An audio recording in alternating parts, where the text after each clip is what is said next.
Okay, first on the left side, under the SEO tools, scroll down and find and click on the Keyword Magic Tool. Here we want to search for a really broad topic related to our business. This will be our seed keyword. For example, let's search for olive oil. And then here on the Keyword Magic Tool page, Semrush has pulled in a whole list of keywords that are similar to our seed keyword.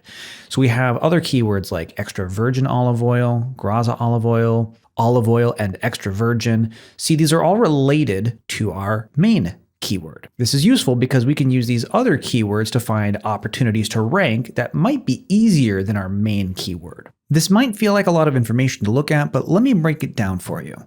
Here we have several important columns: intent, volume, and KD. Let's start with volume. Volume is the number of searches that people are doing for each keyword per month. KD, which stands for keyword difficulty, is how hard it would be to rank for each of these keywords, with higher numbers being more difficult. And then intent tells you what the person wants. Are they looking to buy, learn, or just browse? There are 4 different intent types. I, or informational, means the searcher wants to learn something. N, or navigational, the searcher is looking for a specific website or brand. C, or commercial, the searcher is researching before a purchase. T, or transactional, the searcher is ready to buy or take action. Now, to identify keyword opportunities, you could just scroll through here and look for ones you like. Or Semrush makes it easy to really narrow it down and find the best opportunities using filters. The first filter I recommend using to get started is the KD percentage filter. If you click into that, you can set a range for how difficult you want your keywords to be to rank for. The difficult range starts at 50% and up. So let's set a custom range from 0 to 49 to find easier keywords to rank for. You can see it narrows it down and removes the most difficult ones.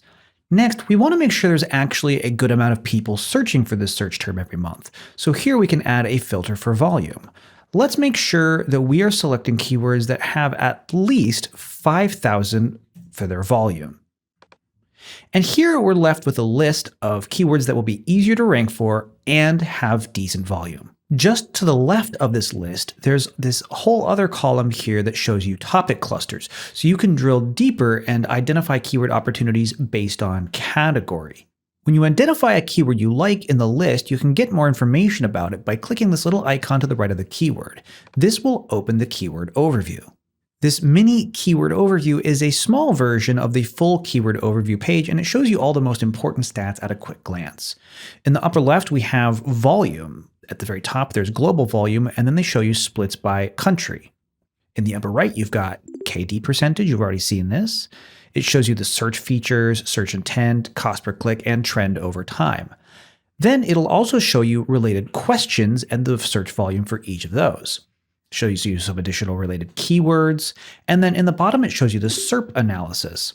SERP stands for Search Engine Results Page, and this is a quick preview of what would actually show up when you search for this keyword on Google. And you can see right here at the top of this list, before any of the actual search results, is this AI overview. So the first thing a searcher sees isn't even a website, it's an AI-generated answer. And that's why we really need to think about AI visibility, not just traditional SEO rankings. The question isn't, how do I rank on page 1? Now it's, how do I get my site mentioned in that AI answer at the top? What you see here is happening for more and more keywords every day. Google shows an AI-generated answer before any organic results. And it's not just Google. People are going straight to ChatGPT, Perplexity, Gemini, and other chat tools to answer questions too. Optimizing for those AI answers is called AEO. Answer Engine Optimization. It's the same idea as SEO, it's just a different playing field. Semrush One tracks both. So as we go through each tool today, I'll show you how it helps with Google rankings and with AI visibility. When you're done looking at this mini overview, you can click X in the upper right. When you're starting out, I don't recommend chasing the absolute biggest keywords. You want to start with keywords that are low-hanging fruit.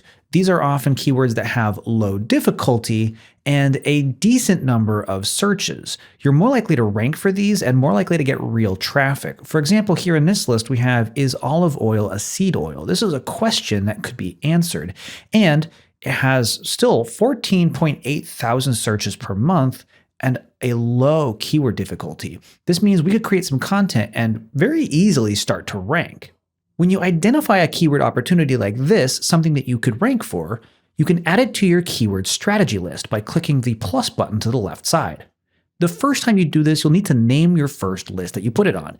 Let's call this month 1 focus. These will be all the keywords I want to focus on during month 1 of using Semrush.